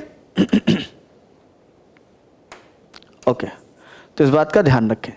तो यहां पे क्या हुआ, हैदराबाद के साथ क्या हुआ, स्टैंड स्टिल क्या हुआ, एग्रीमेंट हुआ भारत सरकार के साथ, स्टैंड स्टिल हैदराबाद। अब इसी बीच में मामला किसका आ जाता है, जम्मू एंड कश्मीर का मामला आ जाता है। अब जब जम्मू एंड कश्मीर का जब मामला आता है, जम्मू एंड कश्मीर का जब मामला आता है तो फिर वहाँ पे क्या सिचुएशन बनती है, मैं आपको बताऊं कि वहाँ पे मैं आपको बताऊं कि जम्मू कश्मीर में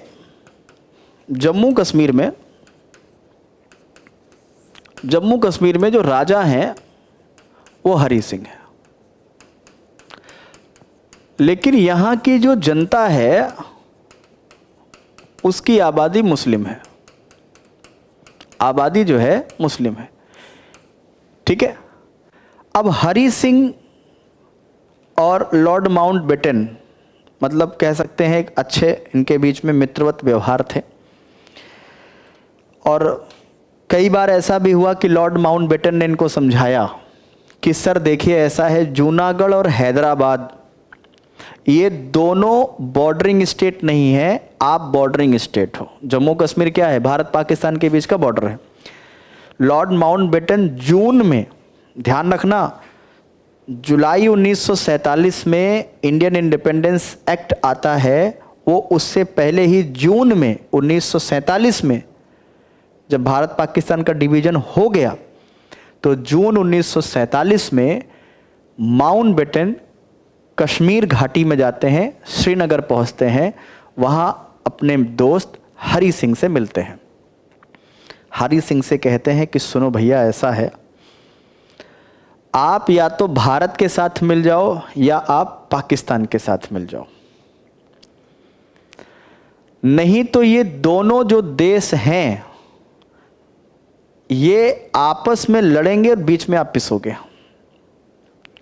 अब राजा हरि सिंह के लिए एक बहुत बड़ी समस्या ये थी कि हम करें तो करें क्या।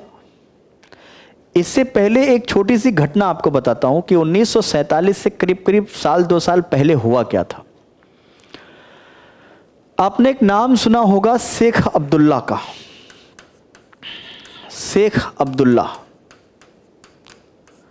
शेख अब्दुल्ला ये वही हैं जिनके बेटे हैं फारूक अब्दुल्ला, और फारूक अब्दुल्ला के बेटे उमर अब्दुल्ला। शेख अब्दुल्ला मुस्लिम यूनिवर्सिटी अलीगढ़ से जो है, अलीगढ़ से मुस्लिम यूनिवर्सिटी से इन्होंने क्या किया था, एमएससी किया था, पढ़ाई लिखाई अच्छी खासी किए थे।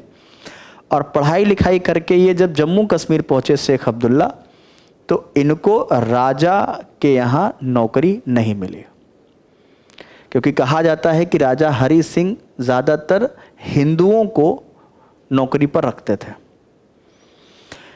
अब जब शेख अब्दुल्ला को नौकरी नहीं मिली तो इन्होंने एक घाटी में, वैली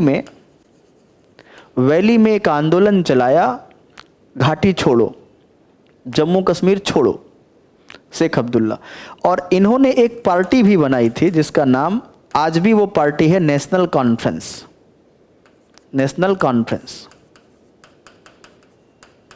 नेशनल कॉन्फ्रेंस, ये एक पार्टी है इनकी, नेशनल कॉन्फ्रेंस, जो आज भी है, जिसके नेता आप देखते होंगे उमर अब्दुल्ला, फारूक अब्दुल्ला है।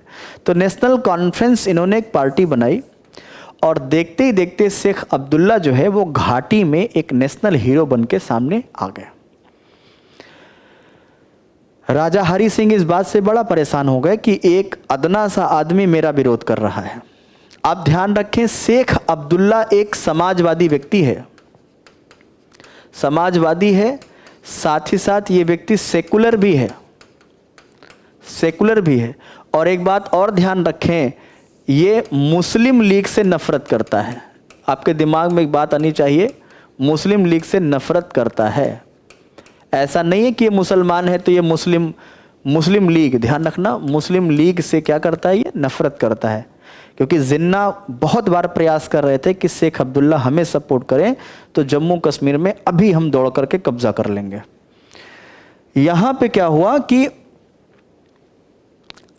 शेख अब्दुल्ला समाजवादी भी है, सेकुलर भी है, और मुस्लिम लीग से बिल्कुल मतलब नहीं रखता है। लेकिन इसने राजा के खिलाफ आंदोलन छेड़ दिया। राजा ने क्या किया था, इसको गिरफ्तार करवा लिया। राजा ने क्या किया, इनको बंदी बना लिया, जेल में डाल दिया। अब वहां से निकल के आते हैं, 1945 से निकल के आते हैं 1947 में। जून 1947 में जब बेटन समझाने के लिए हरि सिंह को गए कि भैया आप किसी के साथ विलय कर लीजिए, तो राजा हरि सिंह के दिमाग में एक बात आया कि अगर मैं भारत के साथ विलय करता हूं तो नेहरू जो है लोकतंत्र के नाम पे, समाजवाद के नाम पे हमको राजा बनने नहीं देंगे, बोलेंगे यहाँ चुनाव करवाओ, हमारी चलेगी नहीं, राजशाही खत्म हो जाएगी। और अगर हम पाकिस्तान के साथ मिलते हैं तो पाकिस्तान एक इस्लामिक देश है, वो हमारा शासन नहीं चलने देगा। तो उन्होंने माउंटबेटन से कहा कि एक बात बताओ दोस्त, क्या मैं अकेले स्वाधीन शासन नहीं कर सकता हूं?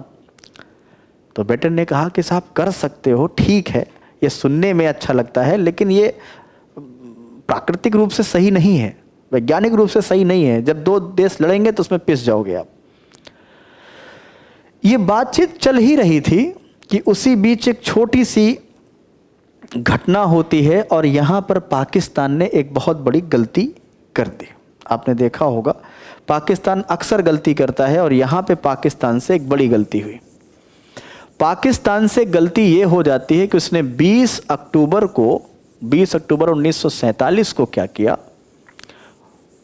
पाकिस्तान में अपनी सेना को घुसा दिया। अब यहां पे अगर आप देखें तो जिन्ना जो है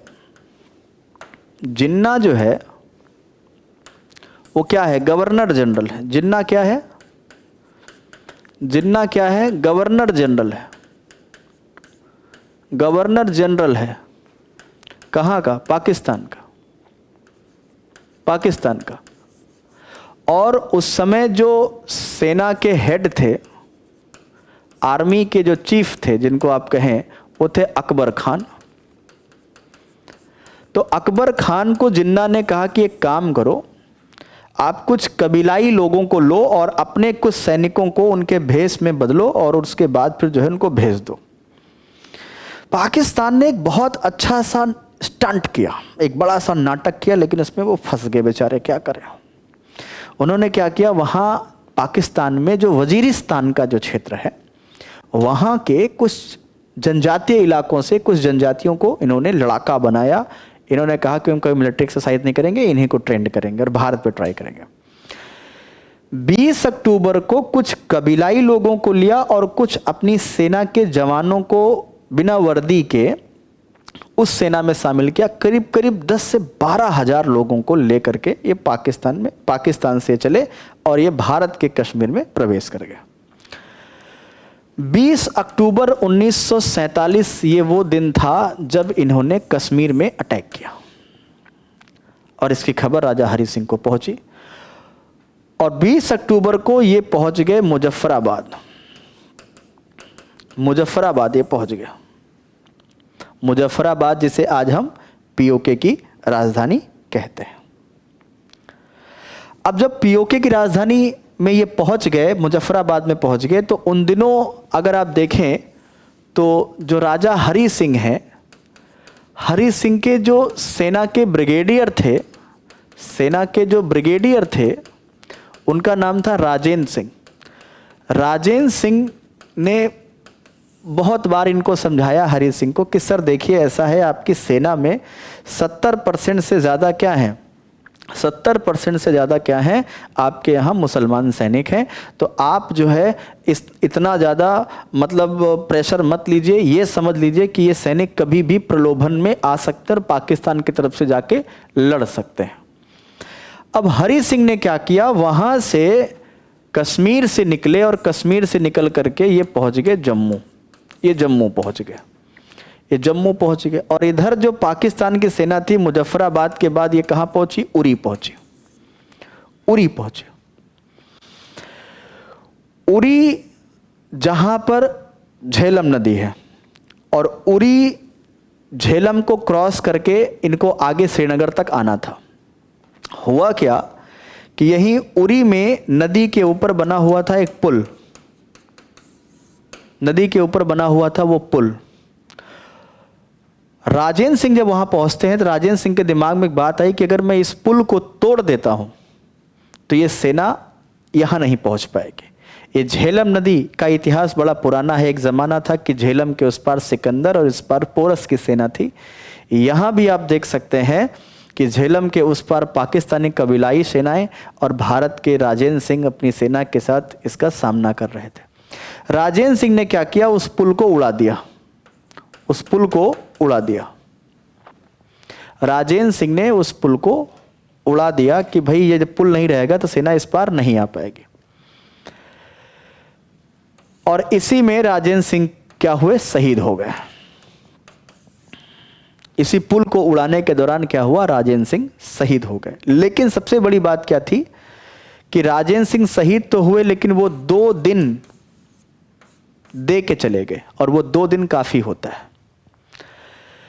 पाकिस्तान की सेना उरी से निकल करके बारामूला पहुंचती है, बारामूला, और कहा जाता है कि बारामूला में इन्होंने क्या कत्लेआम मचाया भाई, पाकिस्तानी सेना ने क्या कत्लेआम मचाया। क्या हिंदू, क्या मुस्लिम, क्या सिख, क्या जैन, क्या बौद्ध, जितनी भी स्त्रियां थीं उन सब के साथ ब्रूटली रेप्ड किए गए बारामूला में। बारामूला की घटना लोग आज भी याद करते हैं तो सिहर जाते हैं और कहते हैं कि बारामूला में 1/3 जनसंख्या बसती है, यानी कि 2/3 ये लोग मार डालते हैं। पाकिस्तानी सेना का इतना खौफनाक मंजर यहां पे देखने को मिलता है। इस बारामूला के बाद इनकी सेना जो है, पाकिस्तान की सेना जो है, ये पहुंच जाती है श्रीनगर। अब ये सब होने में 2-3 दिन का समय लग जाता है। और इधर क्या हुआ कि हरि सिंह जम्मू कश्मीर पहुंचे हुए, और इन्होंने जम्मू कश्मीर जब ये पहुंचे तो इनसे मिलने बीपी मेनन इनके पास गए। आपको बताया था ना, बीपी मेनन रियासती मामलों के सचिव थे। बीपी मेनन इनके पास गए, तो बीपी मेनन जब इनके पास गए तो हरि सिंह ने कहा साहब आप सपोर्ट करिए। तो बीपी मेनन दौड़ के इंडिया आए। अब जब दौड़ के इंडिया आए तो उन्होंने नेहरू जी से कहा, पटेल जी से कहा कि भाई सपोर्ट करिए, उनको ऐसा बोल रहे हैं। तो इन्होंने कहा कि ठीक है चलो अपनी अपनी सेनाएं भेजते हैं हम। कश्मीर जाने का कोई लैंड रूट ठीक ठाक नहीं था, एयर सपोर्ट ही मिल सकता था वहां पे। माउंट बेटन ने रोका, नेहरू को और पटेल को रोका, बोला भाई साहब सुनिए, कश्मीर भारत का हिस्सा नहीं है, ठीक है, और अगर आप कश्मीर के सपोर्ट में पाकिस्तान के अगेंस्ट जाएंगे हथियार लेके, ये तो इंटरनेशनल युद्ध हो जाएगा। और अभी अभी आप आज़ाद हुए हैं और अभी अभी आप इंटरनेशनल लड़ाइयाँ लड़ना शुरू कर दिए हैं। भाई अभी 2 साल पहले यूएनओ बना है, कम से कम उसकी तो इज्जत कर लीजिए, कम से कम उसकी तो इज्जत कर लीजिए आप। तो कहने का मतलब क्या हुआ, मतलब ये हुआ कि भाई कंडीशन यहाँ पे ये थी कि किस तरीके से हम क्या करें। तो बेटन साहब ने कहा कि एक काम करो, इनसे बोलो कि पहले ये क्या करें, विलय पत्र पर हस्ताक्षर करें, विलय पत्र पर हस्ताक्षर करें। और जब तक विलय पत्र पर हस्ताक्षर नहीं करते हैं तब तक हम किसी प्रकार का कोई सपोर्ट नहीं करते। अब यहां पे क्या हुआ, जब श्रीनगर पहुंच करके पाकिस्तान की सेना इनको घेर लेती है, श्रीनगर पहुंच के इनकी सेना जब घेर लेती है, तो उन दिनों जम्मू कश्मीर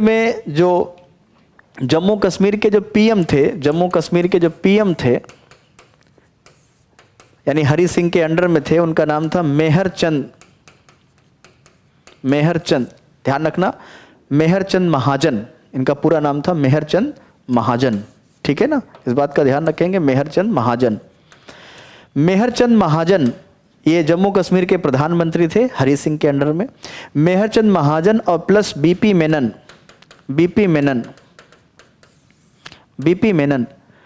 ये दोनों लोग फिर से जम्मू पहुंचते हैं।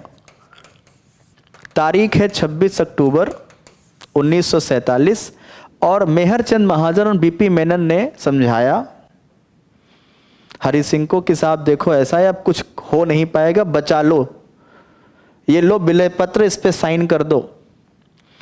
26 अक्टूबर 1947 को हरि सिंह ने क्या किया, उस विलय पत्र पर सिग्नेचर किया। उस विलय पत्र पर सिग्नेचर के बाद 27 अक्टूबर 1947 की सुबह बेटन ने साइन किया, क्योंकि जब तक बेटन साइन नहीं करेगा तब तक काम आगे नहीं बढ़ेगा। तो बेटन ने साइन किया, और जब बेटन ने साइन किया तो वहाँ पे सेनाएं पहुंची, और सेनाएं पहुंचने के बाद उन्होंने उसका मुकाबला किया। हालांकि वो बहुत लंबी कहानी है, फिर सीज फायर बनता है, एलओसी बनता है, ट्रूस एग्रीमेंट होते हैं, है ना, बहुत तरह की चीज़ें हैं, उसको हम कभी बाद में समझेंगे, ठीक है, क्योंकि वो बहुत लंबा लेक्चर हो जाएगा उसको समझाने के लिए। तो मेहरचंद महाजन बीपी मेनन के प्रयासों से वल्लभ भाई पटेल और नेहरू जी ने उस पर क्या किया, उनका विलय पत्र पर सिग्नेचर किया, और सिग्नेचर करने के बाद वहां पर अपनी सेनाएं भेजी और जम्मू कश्मीर को भारत का हिस्सा बना लिया गया, ठीक है। एक तो पॉइंट ये समझ में आ गया आपके। अब आपको याद होना चाहिए कि 1947 में हैदराबाद ने भारत के साथ क्या किया था, एक स्टैंड स्टिल एग्रीमेंट किया था कि साहब 1 साल तक कुछ आप नहीं करेंगे, कुछ मैं नहीं करूंगा। साहब 1 साल तक आप कुछ नहीं करेंगे और मैं कुछ नहीं करूंगा। तो ठीक है, उस 1 साल के अंदर हैदराबाद में वही कत्लेआम मचा जो पाकिस्तान ने बारामूला में फैला रखा था। हैदराबाद के नवाब को सपोर्ट करने के लिए एक पार्टी वहां पे आई थी जिसका नाम था MIM, मजलिसे इत्तेहादुल मुस्लिमीन, जो पार्टी आज भी है, और उस पार्टी के नेतृत्व में ओवैसी साहब आप देखते होंगे नेतृत्व करते हैं। MIM और हैदराबाद के नवाब, ये दोनों आपस में मिलकर भारत सरकार के खिलाफ एकदम बिल्कुल ज़बरदस्त बिगुल बजा दिए कि नहीं भाई हमको पाकिस्तान में मिलना है। अब अगर आप भारत का मैप देखें तो ये है हैदराबाद। अब हैदराबाद एक की बड़ी रियासत थी, महाराष्ट्र का भी कुछ एरिया था, कर्नाटक का भी कुछ एरिया था, आंध्र प्रदेश का तो था ही था। अब हैदराबाद क्या कह रहा है, देखो कितना हास्यास्पद लगता है कि हैदराबाद क्या कहता है, हमें पाकिस्तान से मिलना है। अरे भाई कहाँ से जाओगे, कहाँ से जाओगे? भारत ने अपने सारे बॉर्डर रोक दिए, तुमको दाना पानी कहाँ से मिलेगा? लेकिन ये जिद पे अड़े कि नहीं हमको पाकिस्तान में मिलना है। ऐसे ऐसे अजीबोगरीब हालात थे उस टाइम पे। ये जब जूनागढ़ और जम्मू कश्मीर के मामले चल रहे थे, इसके बीच में ही करीब करीब आप देखेंगे 13 सितंबर 1947 में जो ये है, ये फौज हैदराबाद पहुंच जाती है। और हैदराबाद जब पहुंचती है इनकी सेना भारत की, तो करीब करीब 5 दिन में हैदराबाद को अपने नाम कर लिया। अब यहाँ पे एक कार्रवाई चलाई गई जिसको हमने नाम दिया ऑपरेशन पोलो। ध्यान रखें, ऑपरेशन पोलो ये नाम दे दिया। लेकिन इतना आसान नहीं था। हैदराबाद को भारत में जब शामिल किया गया तो हैदराबाद निकल के UN में पहुंच गया कि साहब भारत तो दहशतगर्द है, भारत तो हम पे आक्रमण कर रहा है, भारत ये कर रहा है वो कर रहा है। तो UN ने पूछा भाई भारत से तो क्या हुआ? सरदार पटेल ने कहा अरे साहब कुछ नहीं, कोई फौज वौज नहीं भेजी थी, वो पुलिस गई थी। इसीलिए आप देखें हैदराबाद में कभी भी मिलिट्री का नाम नहीं आता है आता है नाम किसकी? पुलिसिया कार्रवाई। अक्सर आप देखें तो क्या रहता है किताबों में कि हैदराबाद को कैसे शामिल किया गया? पुलिसिया कार्रवाई द्वारा शामिल किया गया। तो पुलिसिया कार्रवाई किया गया जिसको हम सभी लोग बोलते हैं ऑपरेशन पोलो। ठीक है, तो यहां तक आप सभी को समझ में आ गया होगा। तो तीनों राज्य जो थे वो भारत का हिस्सा बन जाते हैं।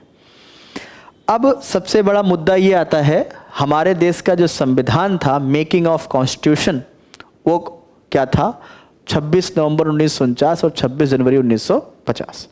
इनको आपको समझना है, बारी बारी समझना है। कैसे समझना है इनको? थोड़ा सा आपको एक बात पर ध्यान देना पड़ेगा, और वो बात ये है बच्चों, एक बात ध्यान रखें कि भारत के संविधान को बनाने में बड़े बड़े लोगों का योगदान, जिसमें राजेंद्र प्रसाद हैं, BN राव साहब हैं। हालांकि BN राव साहब संविधान सभा के मेंबर नहीं थे, वो संवैधानिक सलाहकार थे, बहुत पढ़े लिखे व्यक्ति थे। इसके अलावा भीमराव अंबेडकर का योगदान अभूतपूर्व रहा है, आप सभी लोग जानते हैं इस बात का। लगभग 60 देशों के संविधान को स्टडी करने के बाद हमारे देश के संविधान का निर्माण किया गया है। 26/11/1949 ये बात आती है। मैं आपको बता दूं, जब आप संविधान पढ़ते हैं तो आप संविधान में एक आर्टिकल पढ़ेंगे, आर्टिकल नंबर 394। यहीं से आप समझिए इस चीज को। 394 आर्टिकल कहता है कि कॉन्स्टिट्यूशन जो है इसका डे ऑफ कमेंसमेंट, ध्यान रखना, इसका डे ऑफ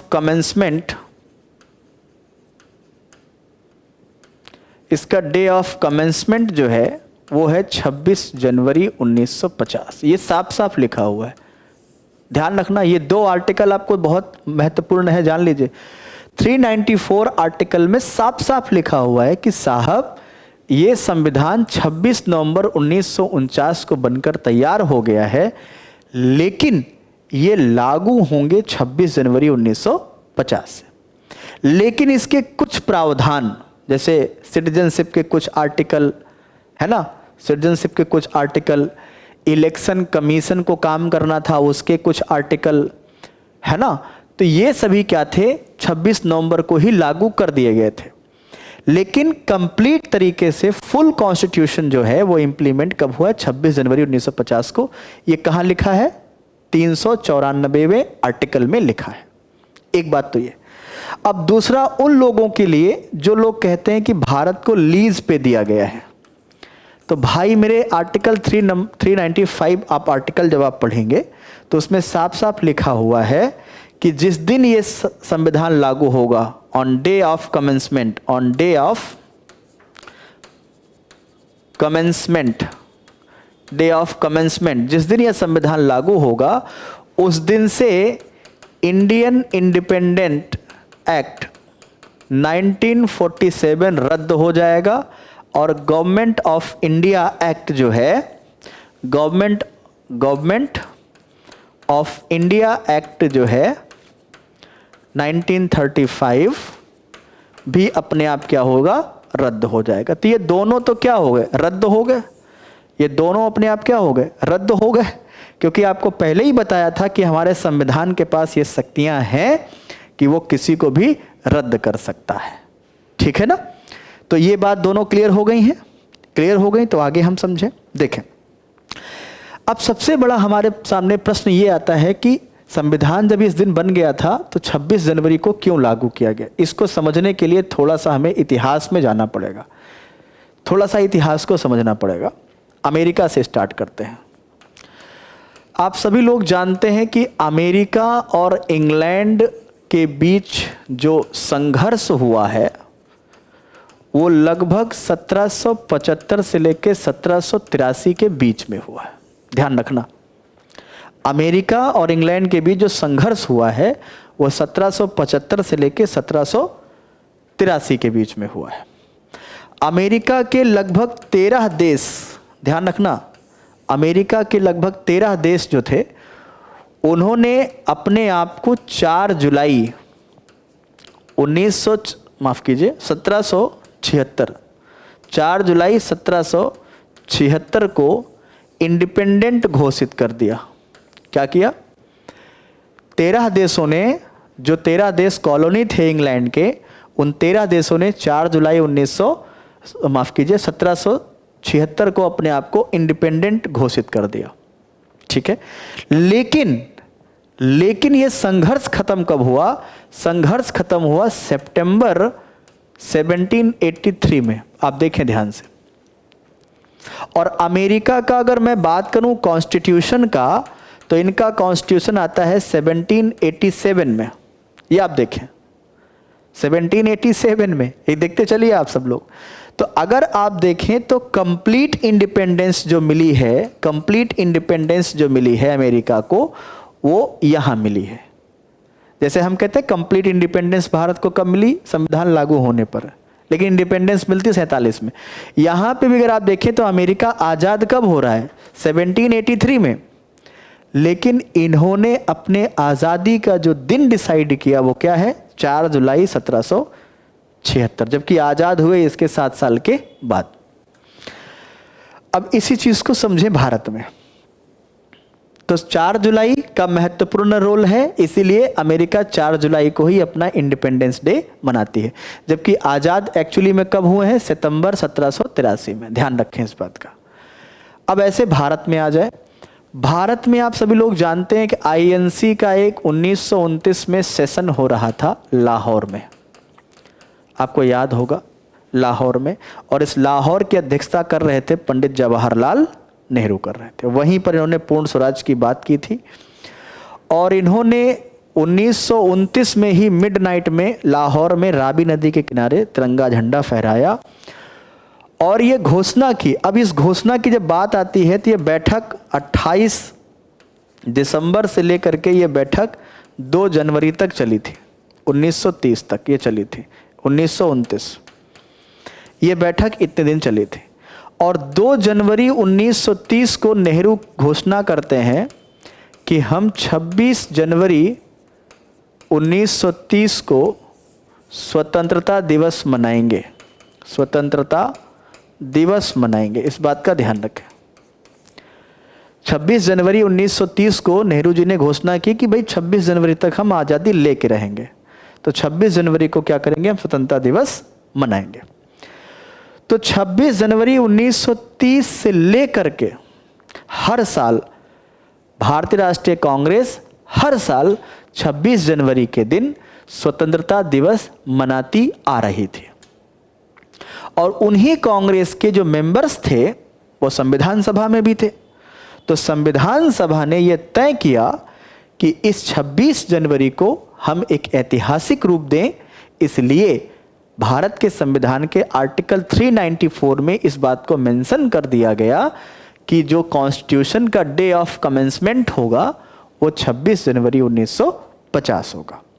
तो सिंपल में आप ये बात समझें कि 26 जनवरी 1930 को नेहरू जी ने आज़ादी मनाने की घोषणा की थी। उस दिन हमें आज़ादी नहीं मिली। उस दिन से लेकर के हर साल 26 जनवरी को भारतीय राष्ट्रीय कांग्रेस स्वतंत्रता दिवस मनाती थी। इसके बाद संविधान सभा ने यह तय किया कि 26 जनवरी को हम क्या करेंगे, स्वतंत्रता दिवस के ही सम्मान में गणतंत्र को पूरी तरह से लागू करेंगे। तो आज की क्लास में प्यारे बच्चों इतना ही। इसके बाद फिर आप सभी लोगों के लिए एक अलग सेशन में हम अलग टॉपिक पे डिस्कस करेंगे। क्लास कैसे लगी है आप सब लोग कमेंट बॉक्स में जरूर कमेंट कर देना, और किस टॉपिक पे आप लेक्चर अगला चाहते हैं वो टॉपिक जरूर मेंशन करना, और टॉपिक समझ में आया तो ये भी बात मेंशन करें, और यह भी जरूर लिखेंगे कमेंट बॉक्स में कि आपको इन चीज़ों के बारे में कन्फ्यूजन जो था वो ख़त्म हुआ या नहीं ख़त्म हुआ। और अगर आपको ये पता हो कि अगर आपको ये लगे कि हाँ ये सब चीज़ें आपको पहले से पता थी, तो मैं अगले लेक्चर में इन सब बातों को, बेसिक बातों को बताने से बचूंगा और प्रयास करूंगा कि वो टॉपिक डिस्कस किया जाए जो आपके लिए रिलेटिव हो। फिलहाल कैसी क्लास लगी, आपको कैसी जानकारियाँ मिली, आप कमेंट बॉक्स में ज़रूर कमेंट करना। अगला लेक्चर किस टॉपिक पे चाहिए ये भी आप लोग कमेंट बॉक्स में कमेंट कर देना। जुड़े रहें गैलेक्सी क्लासेस के साथ। बहुत बहुत धन्यवाद। Thank you.